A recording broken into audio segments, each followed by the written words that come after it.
नमस्कार, स्वागत है आपका हमारे चैनल पर। 3 दिसंबर को एक साथ 3 आईपीओ आ रहे हैं। इन 3 आईपीओ में से मैंने मीसो आईपीओ का एनालिसिस वीडियो बना दिया है। अगर आपने ये वीडियो नहीं देखा है, तो आप देख सकते हैं और इस आईपीओ की जानकारी ले सकते हैं। बाकी 2 आईपीओ एक्वस आईपीओ और विद्या वाइट्स आईपीओ, ये आईपीओ 3 दिसंबर से लेके 5 दिसंबर तक अप्लाई किए जा सकते हैं। अलॉटमेंट 8 दिसंबर को होगा, रिफंड 9 दिसंबर से मिलना शुरू हो जाएगा। जिन इन्वेस्टर को आईपीओ अलॉट होगा, उनके डीमैट अकाउंट में शेयर 9 दिसंबर को क्रेडिट कर दिए जाएंगे और स्टॉक एक्सचेंज में इन दोनों आईपीओ के शेयर 10 दिसंबर को लिस्ट होंगे। चलिए दोनों आईपीओ का एनालिसिस करते हैं। सबसे पहले एक्वस आईपीओ का एनालिसिस करते हैं। एक्वस लिमिटेड ओईएम कस्टमर्स के लिए innovative products and solutions create करते हैं। ये एरोस्पेस एंड कंज्यूमर इंडस्ट्री के लिए zero error manufacturing solutions provide करते हैं। ये एरोस्पेस सेगमेंट में कंपोनेंट्स का मैन्युफैक्चरिंग करते हैं, जो engine systems, landing system, cargo and interiors, structures, assemblies and turning में यूज होते हैं। कंज्यूमर सेगमेंट में कंज्यूमर इलेक्ट्रॉनिक्स, प्लास्टिक्स और कंज्यूमर ड्यूरेबल्स का मैन्युफैक्चरिंग करते हैं। साल 2000 में कंपनी की शुरुआत हुई। इनका कॉर्पोरेट ऑफिस बेलगावी कर्नाटक में है। इनके प्रोमोटर्स में Arvind Shivaputrappa Meligeri, Aequs manufacturing investments private limited, Meligeri private family foundation और द मेलिगेरी फाउंडेशन है। अभी प्रमोटर की होल्डिंग 64.48% है। कंपनी का मार्केट कैप 8,316.06 करोड़ है। ये तो कंपनी की प्रोफाइल की बात हुई। चलिए इनके फाइनेंशियल देखते हैं। कंपनी ने सितंबर 2025 क्वार्टर के रिजल्ट भी फाइनेंशियल इंफॉर्मेशन में शेयर किए। 2025 फाइनेंशियल ईयर में इनके असेट 1,859.84 करोड़ है। इनके असेट में ग्रोथ है। रेवेन्यू की बात की जाए तो इनका रेवेन्यू 959.21 करोड़ है। इनके रेवेन्यू में 3% की कमी आई है। प्रॉफिट की बात की जाए तो कंपनी को लगातार लॉस हो रहा है। 2023 फाइनेंशियल ईयर में इनको 109.50 करोड़ का लॉस हुआ। 2024 फाइनेंशियल ईयर में इन्होंने अपने लॉस को कंट्रोल किया और उनका लॉस घटकर 14.24 करोड़ रह गया।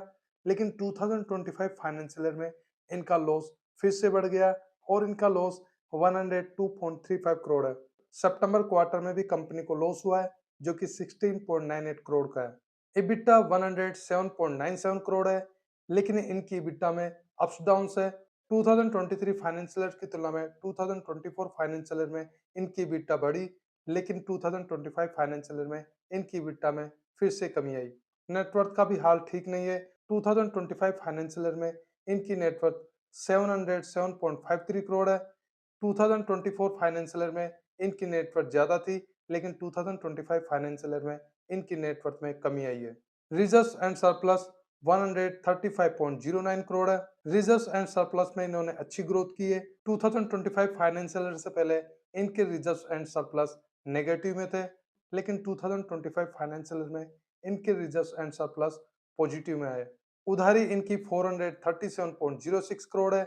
इनकी उधारी लगातार बढ़ती जा रही है, जिसको कंट्रोल करने की जरूरत है। केपीआई वैल्यू देखें तो आरओई नेगेटिव में, जो कि -14.30% है। आरओसी 0.87% है, ये भी बहुत कम है। डेट इक्विटी 0.99 है, जो कि ज्यादा है। आर ओ एन डब्ल्यू भी नेगेटिव में है, जो कि -14.47% है। पेट मार्जिन -11.07% है, ये भी ठीक नहीं है। EBITDA मार्जिन 11.68% है, जो कि ठीक है।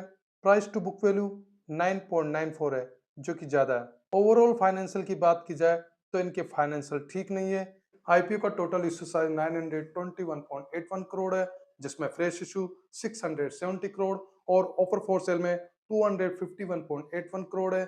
एक शेयर की प्राइस 118 से लेके 124 रुपीज है। एक लॉट में 120 शेयर है। रिटेलर्स मिनिमम 1 लॉट के लिए और मैक्सिमम 13 लॉट के लिए अप्लाई कर सकते हैं। स्मॉल एचएनआई मिनिमम 14 लॉट और मैक्सिमम 67 लॉट के लिए अप्लाई कर सकते हैं और बिग एचएनआई मिनिमम 68 लॉट के लिए अप्लाई कर सकते हैं। आईपीओ में रिजर्वेशन क्यूआईबी के लिए 75%, रिटेलर्स के लिए 10% और एनआई के लिए 15% है। कंपनी का आईपीओ लाने का ऑब्जेक्ट क्या है, चलिए उस पर नजर डालते हैं। आईपीओ फंड से ये 433.17 करोड़ कंपनी द्वारा ली गई उधारी को पे करने में यूज करने वाले, 64 करोड़ कंपनी के लिए मशीनरी और इक्विपमेंट के परचेज में होने वाले खर्च पर यूज करने वाले और balance fund general corporate purposes में यूज करने वाले। आईपीओ के पॉजिटिव और नेगेटिव पॉइंट क्या है, चलिए उस पर नजर डालते हैं। नेगेटिव पॉइंट में पॉइंट वन, कंपनी को लगातार लॉस हो रहा है। 2024 फाइनेंशियल ईयर से इनका लॉस लगातार बढ़ रहा है। पॉइंट टू, उधारी बढ़ रही है। पॉइंट थ्री, फाइनेंशियल वीक है। पॉइंट फोर, वैल्यूएशन हाई है। पॉजिटिव पॉइंट में पॉइंट वन, इशू साइज में 72.68% पोर्शन फ्रेश इशू में। पॉइंट टू, आईपीओ फंड से 433.17 करोड़ ये अपनी उधारी पे करने में यूज करेंगे, जिससे कंपनी की उधारी कंट्रोल में होगी। पॉइंट थ्री, प्रमोटर की होल्डिंग ठीक है। ग्रे मार्केट में इस आईपीओ के लिए अच्छी डिमांड है। अभी इसके लिए जीएमपी 43 रुपीज है। इसके अकॉर्डिंग लिस्टिंग है 34.68% हो सकता है। ओवरऑल आईपीओ की बात की जाए तो कंपनी की फाइनेंशियल वीक है, वैल्यूएशन भी आई है, लेकिन इन्होंने शेयर की प्राइस 124 रुपीज रखी है, जो कि देखने में अट्रैक्टिव लग रही है। फाइनेंशियल को देखते हुए मुझे आईपीओ ठीक नहीं लग रहा, लेकिन शेयर के प्राइस 124 है, जो कि एक पॉजिटिव पॉइंट हो सकता है। और ग्रे मार्केट में भी आईपीओ के लिए अच्छी डिमांड है। शेयर की प्राइस और ग्रे मार्केट में डिमांड को देखते हुए आईपीओ ठीक लग रहा है। फिर भी मैं इस आईपीओ को अप्लाई करने के लिए 3 दिसंबर तक वेट करूंगा। एक दिन का सब्सक्रिप्शन होने के बाद ही मैं फाइनल डिसीजन लूंगा कि इस आईपीओ में अप्लाई करना है या नहीं करना है। आप इस आईपीओ को अप्लाई करने वाले हैं या अवॉइड करने वाले हैं, कमेंट सेक्शन में बता सकते हैं। चलिए विद्या वायर्स आईपीओ का एनालिसिस करते हैं। Vidya wires limited copper and aluminium wires का मैन्युफैक्चरिंग करते हैं। इनके पास कई प्रोडक्ट्स हैं, जिनमें enamelled copper and aluminium conductors, paper insulated copper and aluminium conductors, PV ribbon for solar industry, copper bus bar and foil, copper components, bare copper wires, strips, plates, continuously transposed conductors, cables, copper rods शामिल है। Company की शुरुआत 1981 में हुई। इनका office आनंद गुजरात में है। इनके प्रमोटर्स में श्याम सुंदर राठी, शैलेश राठी और शिल्पा राठी है। अभी प्रमोटर की होल्डिंग 99.91% है। कंपनी का मार्केट कैप 1106 करोड़ है। ये तो कंपनी की प्रोफाइल की बात हुई। चलिए इनके फाइनेंशियल देखते हैं। कंपनी ने जून 2025 क्वार्टर के रिजल्ट भी फाइनेंशियल इंफॉर्मेशन में शेयर किए हैं। 2025 फाइनेंशियल ईयर में इनके एसेट 331.33 करोड़ है। इनके एसेट में लगातार ग्रोथ है। रेवेन्यू 1491.45 करोड़ है। इनका रेवेन्यू 25% इंक्रीज हुआ। इनका रेवेन्यू लगातार बढ़ता जा रहा है। प्रॉफिट 40.87 करोड़ है। इनके प्रॉफिट में 59% की ग्रोथ हुई है। इनका प्रॉफिट भी लगातार बढ़ता जा रहा है। EBITDA 64.22 करोड़ है। इनकी EBITDA में भी ग्रोथ है। नेटवर्थ 166.36 करोड़ है। नेटवर्थ भी लगातार बढ़ती जा रही है।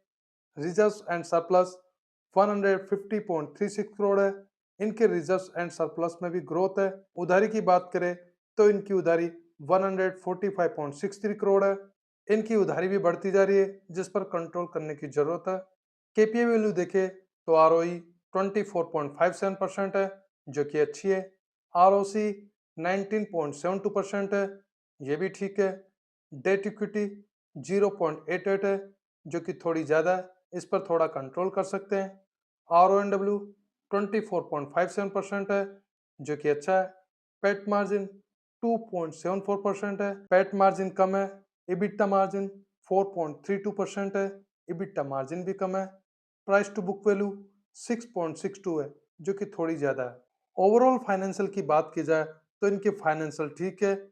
आईपीओ का टोटल इस साइज 300.01 करोड़ है, जिसमें फ्रेश इशू 274 करोड़ और ऑफर फॉर सेल में 26.01 करोड़ है। एक शेयर की प्राइस 48 से लेकर 52 रुपीज है। एक लॉट में 288 शेयर है और एक लॉट का अमाउंट 14,976 रुपीज है। रिटेलर्स मिनिमम 1 लॉट के लिए मैक्सिमम 13 लॉट के लिए अप्लाई कर सकते हैं। स्मॉल एचएनआई मिनिमम 14 लॉट और मैक्सिमम 66 लॉट के लिए अप्लाई कर सकते हैं और बिग एचएनआई मिनिमम 67 लॉट के लिए अप्लाई कर सकते हैं। आईपीओ में रिजर्वेशन क्यूआईपी के लिए 50%, रिटेलर्स के लिए 35% और एनआईए के लिए 15% है। कंपनी का आईपीओ लाने का ऑब्जेक्ट क्या है, चलिए उस पर नजर डालते हैं। आईपीओ फंड से ये 140 करोड़ नई सब्सिडरी के सेटअप में होने वाले खर्च में यूज करने वाले हैं। 100 करोड़ कंपनी के द्वारा ली गई उधारी को चुकाने में यूज करेंगे और balance fund general corporate purposes में यूज करने वाले हैं। चलिए आईपीओ के पॉजिटिव और नेगेटिव पॉइंट देखते हैं। नेगेटिव पॉइंट में पॉइंट वन, उधारी ज्यादा है। पॉइंट टू, थोड़ी सी वैल्यूएशन हाई है। पॉजिटिव पॉइंट में पॉइंट वन, प्रोमोटर होल्डिंग अच्छी है। पॉइंट टू, फाइनेंशियल अच्छे हैं। पॉइंट 3, आईपीओ फंड से ये 100 करोड़ उधारी पे करने में यूज करने वाले हैं, जिससे कंपनी की उधारी कंट्रोल में होगी। पॉइंट 4, इशू साइज का 91.33% जो कि मैक्सिमम पोर्शन है इशू साइज का, वो फ्रेश इश्यू में है। ग्रे मार्केट में इस आईपीओ के लिए ठीक डिमांड है। अभी इसके लिए जीएमपी 10 रुपीज है। इसके अकॉर्डिंग लिस्टिंग एंड 19.23% हो सकता है। ओवरऑल आईपीओ की बात की जाए तो कंपनी के फाइनेंशियल अच्छे हैं, शेयर में प्राइस भी अच्छी लग रही है, जीएमपी और बढ़ने की उम्मीद है। पर्सनली आईपीओ मुझे अप्लाई करने के लिए अच्छा लग रहा है। इस आईपीओ को आप अप्लाई करने वाले हैं या अवॉइड करने वाले हैं, कमेंट सेक्शन में बता सकते हैं। अगर तीनों आईपीओ का रैंकिंग देना है और तीनों आईपीओ में से कौन सा सेफ आईपीओ है, तो बिना रिस्क के आईपीओ के हिसाब से मुझे रैंकिंग देना है, तो पहले नंबर पर मैं विद्या वायर्स आईपीओ को रखना चाहूंगा, दूसरे नंबर पर मीशो आईपीओ और तीसरे नंबर पर एक्वस आईपीओ है। अगर ग्रे मार्केट के हिसाब से रैंकिंग देना है तो पहले नंबर पर मीशो आईपीओ, दूसरे पे एक्वस आईपीओ और तीसरे नंबर पर विद्या वायर्स आईपीओ है। इन तीनों आईपीओ का अपडेट 2 दिसंबर से मेरे यूट्यूब चैनल पेज पर पोस्ट में मिलता रहेगा और फाइनल ओपिनियन भी पोस्ट में शेयर कर दिया जाएगा। इस वीडियो को लाइक कीजिए, शेयर कीजिए। अगर आप हमारे चैनल पर नए तो चैनल को सब्सक्राइब कर लीजिए। वीडियो देखने के लिए धन्यवाद।